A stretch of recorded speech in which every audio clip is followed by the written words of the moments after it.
Welcome back to my channel. My name is Rachel. That is the R in the RK Stumblingbear, and I'm a reader and a writer.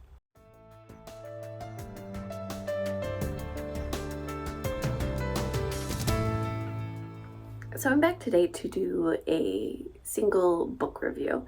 Long-term viewers of my channel might have noticed I haven't been doing monthly wrap-ups or weekly wrap-ups this year because I wanted to do something a little bit different, and that's give each thing I read a little more attention. And so the book I'm going to talk about today is not the first thing I finished this year. Rather, it's more targeted, and I'm doing this specifically.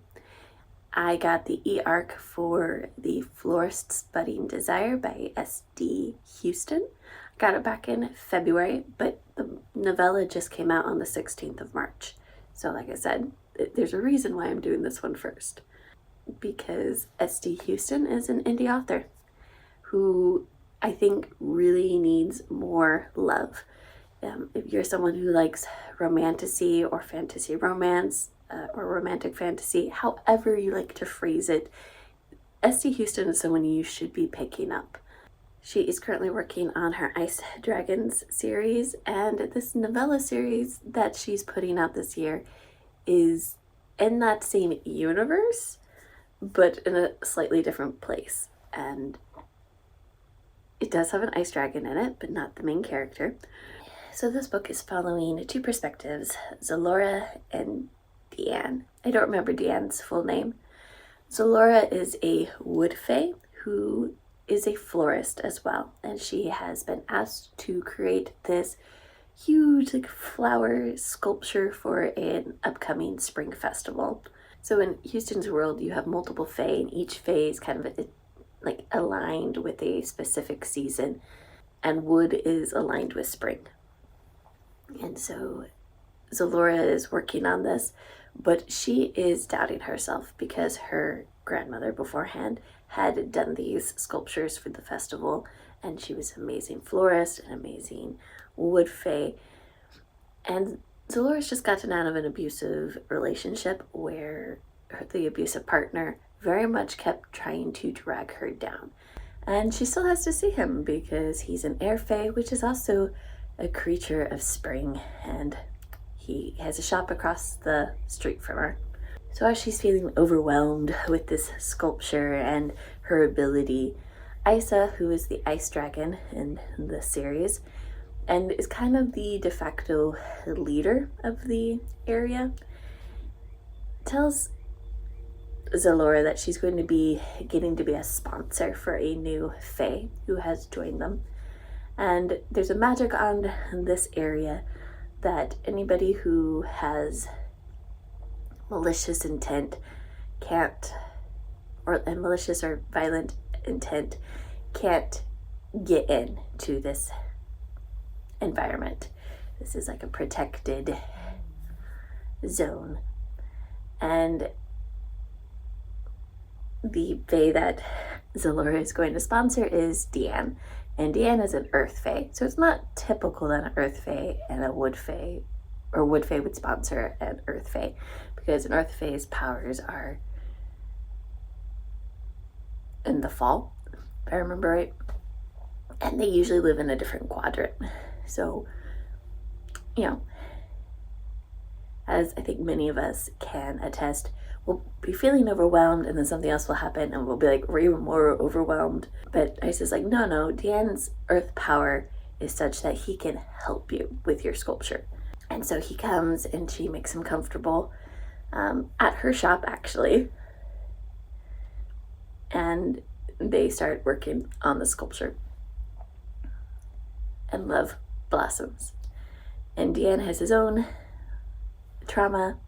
He was a soldier, and the earth fae and the air fae have been fighting out in the real world, outside of this community. And he's a very well-known soldier and has done things that the air fae consider atrocities and things that he wouldn't want to do, but he was a soldier. So he's dealing with that. And I'm not going to tell you any more of the plot because you have to go read it yourself. So the things that I really like about Huston's writing is her world building, and her fantasy world especially is very rich. The descriptions we get of Deanne and Zalora, because nobody in this world is white. All fays have different colored skin, and they usually have like Zalora is a wood fae. She's a florist. She has flowers and vines growing out of her skin, part of her clothing. They're very centered in their magic. And so the descriptions of her characters are very rich and very vibrant. And I now have an answer for in all of those book tags that they ask, which world would you like to go and be a part of? And it's this one. I would love to be in any of the quadrants.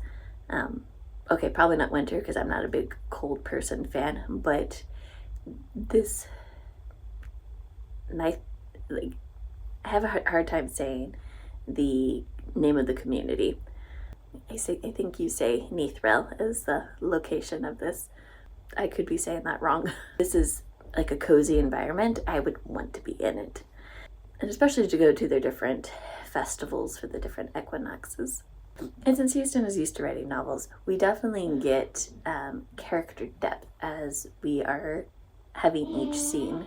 She doesn't waste the scene. There's no just like, oh, we're wandering around. If someone's wandering around, it's because something's going to be happening for the plot or the character development. And Zalora and Deanne do talk to one another. Now, they might not share everything, but it's not in a miscommunication trope. It's how comfortable are they with one another? Can they share everything? Is this the appropriate time to share everything? So now looking at the romance side, this is a immediate first sight attraction story. Not love at first sight, because the love has to build with their relationship, but they are very much attracted to one another at first sight, which is fun, and I don't mind, because we still get that slow burn of a relationship building and both characters coming to realize what they want in a relationship and what they're willing to give and all of that, and they're communicating those things with one another as they work through their own individual traumas. And neither of them save each other from their trauma. Like, each person has to save themselves. So that's a nice like twist. Usually you'll have in a romance, you'll have one person, hey, I'm kind of helping you through what you were not able to do.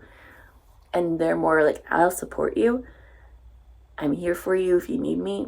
But each character actually does that work themselves. So that scratched my romantic itch. And you do have some spicy scenes with consent, because as Zalora is coming from an abusive relationship, consent is very important in this relationship that she's creating with Deanne. This is something I really enjoyed. If you rank things with the stars, I did give it 4 stars just because I wanted more interaction between Zalora and Deanne. Really would be 4.5. I am ready for her next novella release, which I'm pretty sure is coming out this year. I know she's releasing a lot of things this year. So it's the perfect time to get to know S.D. Huston's writing if you have not already, because she has a lot out there for you to read, and she has a lot coming out for you to read. If you have read this already, I would love to know what you thought of it. And if you haven't, go pick it up and then come back and tell me. Thank you, and have a great day.